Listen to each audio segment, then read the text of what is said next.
አንተ ውሻ ተካይ ምን ያረክ ነው? ባቡሬ ፈቅደንሽ ደህና ነኝ። አንተ ውሻ ቆይታ እንደማ ይሞትባል። ቆይ ምንድነው ችግር? በተቃራኒ ሁሉንም ነገር እንዳይሆን ያደረገችብኝ ቤሪዬ። አንቺ ለቤተሰባችን ትመጥኛለሽ። በዛ ላይ አባትሽ ያኮራኛል እንጂ አያሳፍረኝም።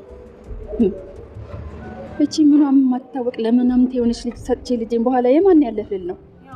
ይሄን ነገር ለቤት በደንብ ንገር። አንቺ እሱ የገባው አይመስለኝም።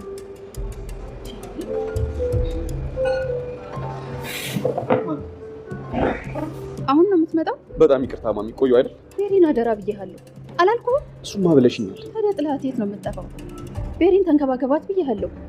በዛው ሀገሩን ብታሳያት ምን አለበት? በጣም ይቅርታ ማሚ፣ አንድ ጉዳይ ስለነበረኝ ደግሞ ቤት ጠብቂኝ ብዬሽ ነበር አይደል? ኖ እዛ ቤት ውስጥ ለደቂቃ መቀመጥ አልፈልግም። ለምን? ምን ለምን አለው? እያወክ እኔ ራሱ አንድ ቀን ቆይቼ ወጣሁት። እነዛ ደንባራ ሰራተኞች ሲደናበሩ አሰልችተውኝ ነው። ደህና ቤት እንዳለው ሰው ደግሞ እዛ ጠብቂኝ ትላለህ? አይባልም።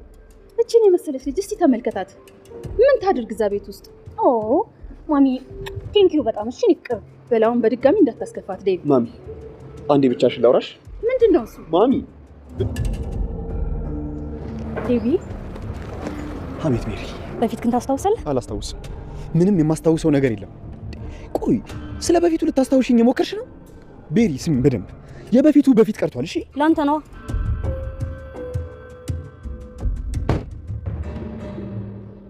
ቤሪ መቼ ሰምተሻል አይደለ? እኔ አሁን ላይ የራሴ ህይወት አለኝ። ላገባ ነው። ኖ ልታገባት የመረጥካት ሴት ማም እንደማትሆንህ ነግራኛለች። እሱን አንቺም ማሚም መወሰን አትችሉም። አደይም በጣም ነው ማፈቅራት። ይልቅ ይኸውልሽ ለማሚ ሳትነግሪያት ወደ መጣሽበት ተመለሽ። እሺ ኖ ዴቭ አይሆንም። ትክክለኛ ያልሆነ ሰው ስትመርጥ እኔም ዝም ብዬ አላይክም። እናትህ እኔን በጣም ትወደኛለች። ለምን ሌላ ሰው ትፈልጋለህ? አደይን እርሳትና ከኔ ጋር እንቀጥል በቃ። እንዳታስቢ ቤሪ፣ መቼም ይሄ ነገር አይፈጠርም። መቼም አላደርገውም። እሺ እና የቤት ሰራተኛ ልታገባ ነው? ምን እያደረክ ነው? ምንም አደይ። አንቺ ማንሽ? አንቺ ራስሽ ማንሽ? እኔማ የዴቭ ጮኛ ነኝ። አንቺ ከሰው ጮኛ ጋር ምን ትሰሪያለሽ? ኦ ሰራተኛዋ አደይ ማለት አንቺ ነሽ? በቃሽ፣ አፍሽ ለመክፈት እንዳትሞክሪ። ነይ ሂጂ አሁን። ወዴት ነው የምንሄደው? ወደ ፈለግሽበት። ድጋሚ አጠገቡ እንዳለሽ። እሺ አጠገቡ መቆም ያለብኝ እኔ እንጂ አንቺ አይደለሽም። እሺ ዴቭ፣ እቺ ልጅ ከፊት ዞር አድርግልኝ። ቤሪ ሂጂ። ወዴት? ቤሪ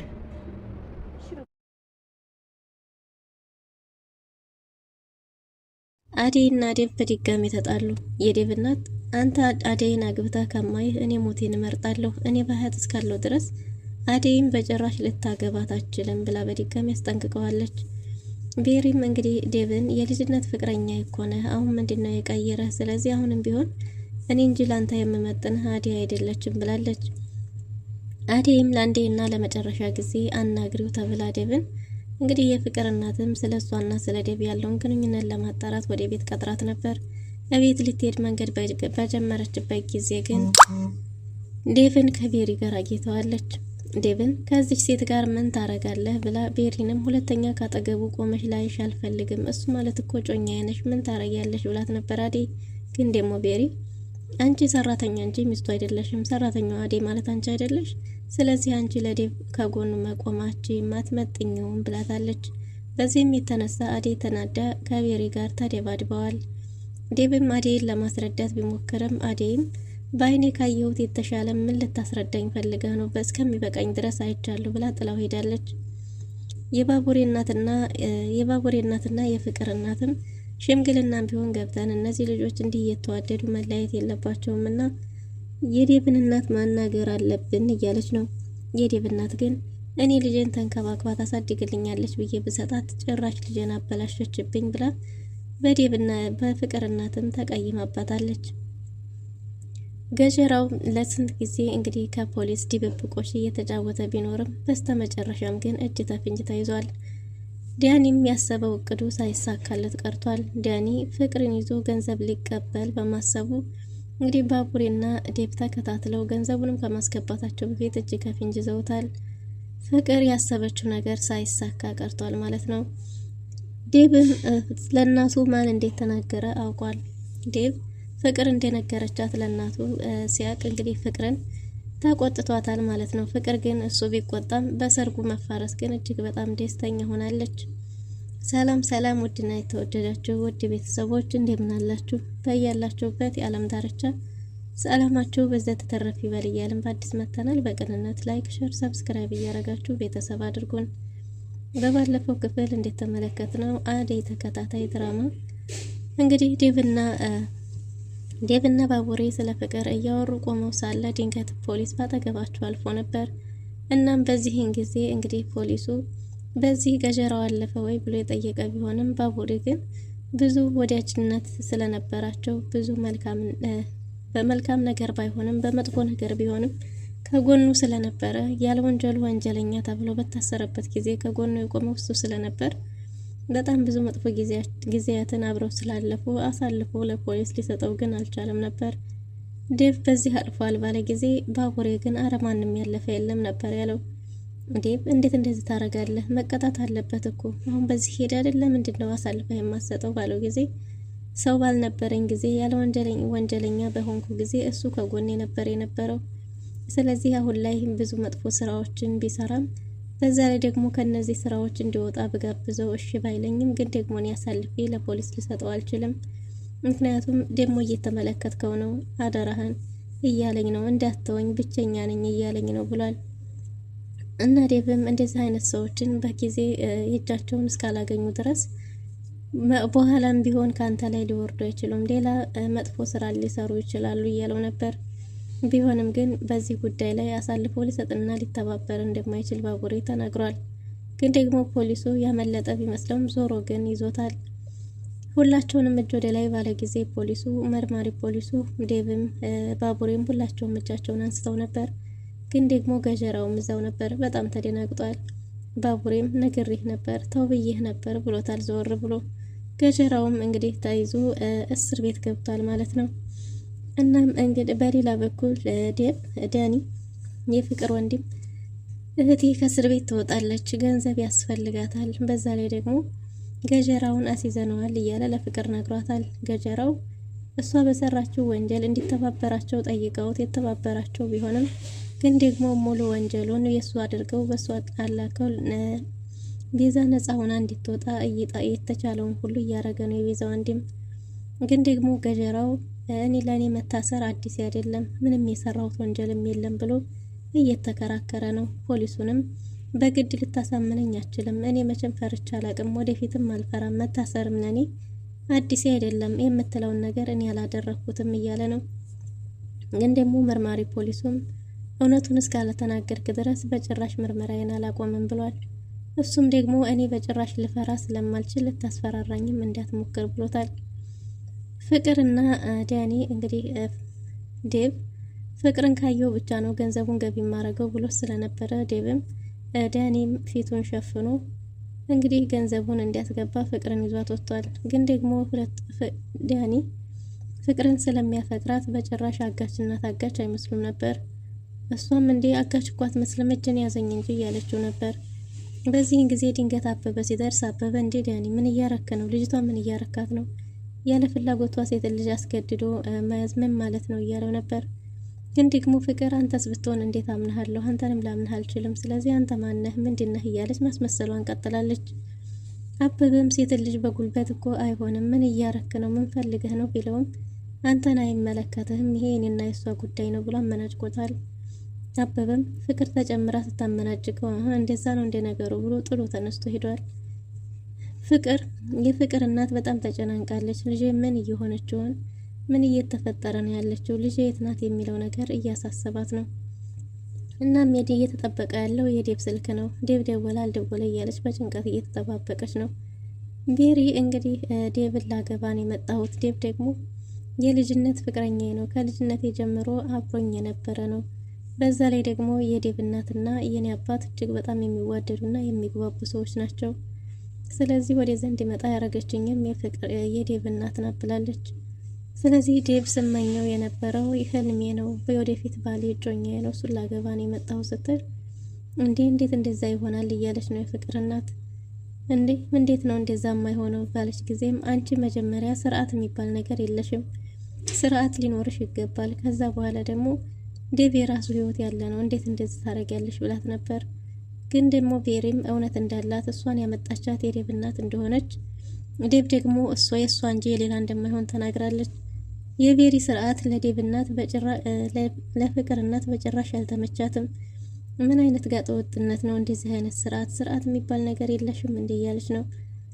ቤሪም እንግዲህ ከዚህ ቤት እወጣላችኋለሁ እያለች ነው። እዚህ ቤት በእንደዚህ ሁኔታ መቆየት አልችልም ብላ ተመናጭቃና አማራ ከቤት ወጥታለች። የባቡሬ እናትም ሽምግልና ሄዳለች። በዴብና ባዴ መካከል እየተፈጠረ ያለው ነገር ምንድን ነው?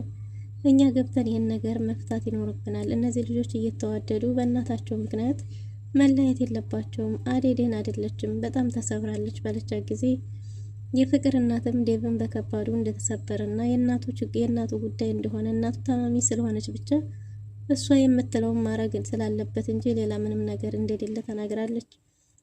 ከአደይ የበለጠ ዴብን በጣም ተሰብሯል ባለቻት ጊዜ እንግዲህ የባቡሬ እናት እኛ ማናገር ይኖርብናል፣ እናት ቤቱንም ቢሆን እኛ ማናገር አለብን፣ በመካከላቸው ገብተን ይሄን ነገር መፍታት ይኖርብናል። ልጆች በጣም ይዋደዳሉ፣ እንዲህ እየተዋደዱ ደግሞ መለየት የለባቸውም ብላለች። እኔም እኮ የማረገው ነገር ግራ ቢገባኝ እንጂ ወድጄ አይደለም፣ ምን ላደርግ? ግን ደግሞ ይሄ ሁሉ ነገር የዴብ የእናቱ ጉዳይ እንጂ እሱ እንዳልሆነም ይህን ነው የምነግርሽ ብላታለች። የባቡሬ እናትም እሺ በቃ ይህን ጉዳይ መፍታት አለብን ብለው ተመካክረው ወደ ቤቷ ተመልሳለች። ቅምጥልና ኪንጎም ጥሩ